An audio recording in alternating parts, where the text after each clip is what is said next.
When I was a boy, my mother used to love to do puzzles. We began with simple puzzles for small children, but they grew into 500, maybe even 1,000 piece puzzles. Puzzles that were hard, difficult.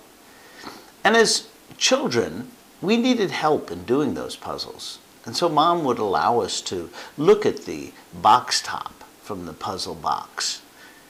I would stare at it for so long, trying to etch into my memory all of the intricacies of the picture so that when I got to the place where I was putting the puzzle together, I would remember each little piece and how it fit into the whole big picture.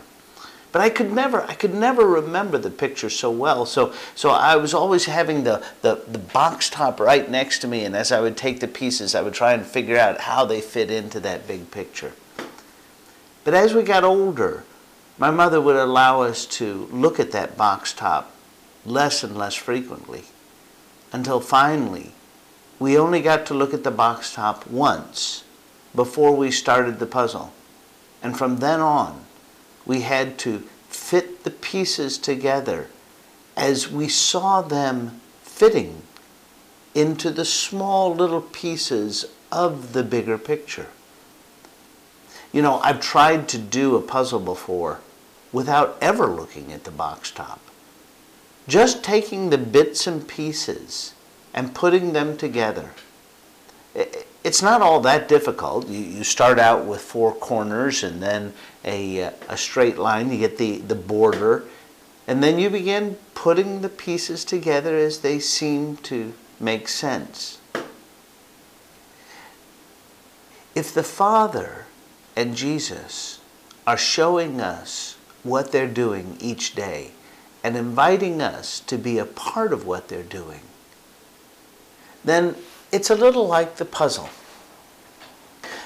They sometimes give us the big picture, but most of the time they're just giving us bits and pieces.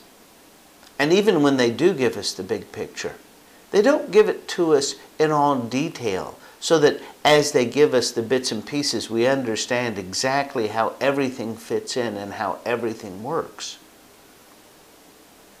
We're bits and pieces people. God is the big picture.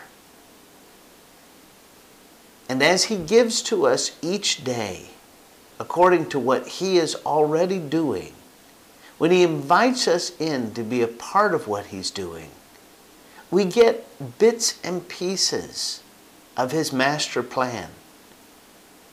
We get to be a part of what He's doing. But we don't get to shape what that picture ultimately looks like. Jesus, when He began His ministry, found Himself in exactly this situation. He has a few disciples now that are following Him, and some that have listened to His teachings and are considering following Him. And an event comes up in which He's invited with His family and His disciples to attend a wedding in a town called Cana. As the wedding is going on, and weddings back then took several days, the host of the wedding ran out of wine, which was something that was inconceivable. I mean, it was not well prepared. And this seemed to be a well-to-do family. But it was late in the evening, and everyone was perhaps a little toasted. Jesus' mother, recognizing the situation, goes to Jesus and tells Him that He needs to help the host out in this situation by providing some wine for the guests. Jesus turns to her and says, "Mom, it's not my time. The time for miracles has not yet come."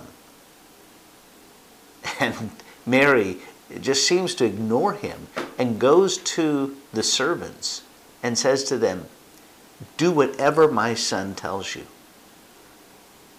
And so with only a few people looking on, primarily His disciples and the servant, he asks the servant to bring some jars of water. And these are large jars of water, maybe even 3 feet tall.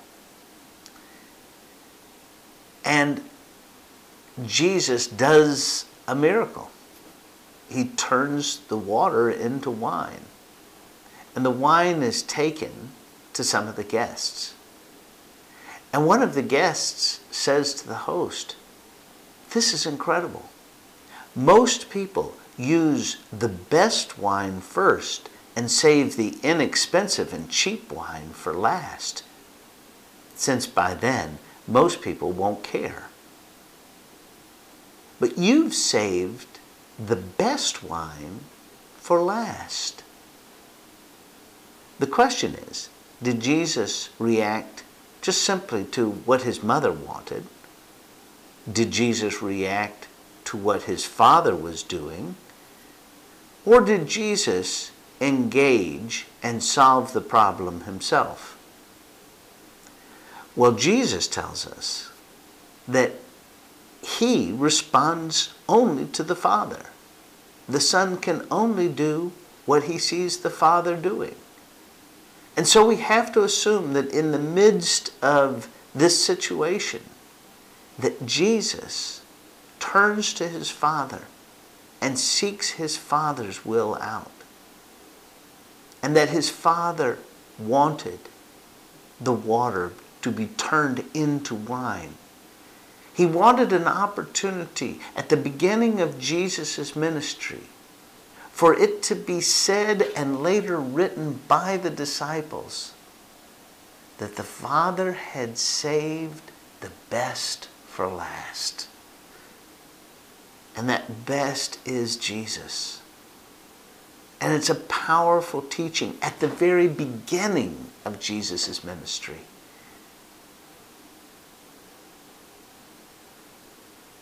But the point is that Jesus, the Son of God, is just reacting to what his Father's purpose is. Jesus is getting bits and pieces, just like the puzzle, bits and pieces of what his Father's big picture, big plan is all about. You know, I've found that it's hard for me to live each day at a time. I'm the kind of person that loves to live in the future, that loves to plan for the future, that has ideas and solutions. I love problem solving. I love to be proactive. I love to be out ahead of the pack. But that's not where God wants me. God wants me to be following him, to be reacting to his offering me bits and pieces, to take little pieces and be putting them together in God's big puzzle. And to be honest, that takes a big change in me. I'm not like that. And it's hard for me to take each day at a time.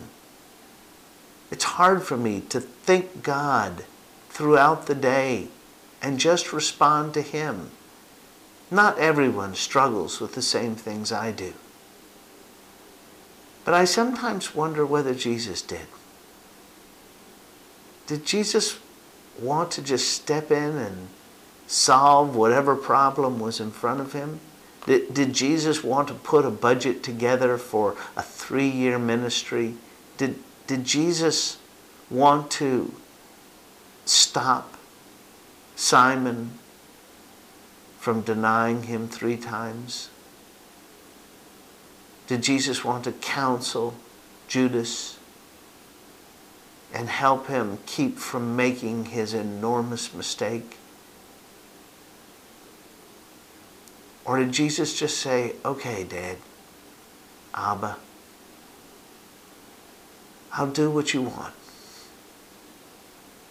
Not my will, but yours"?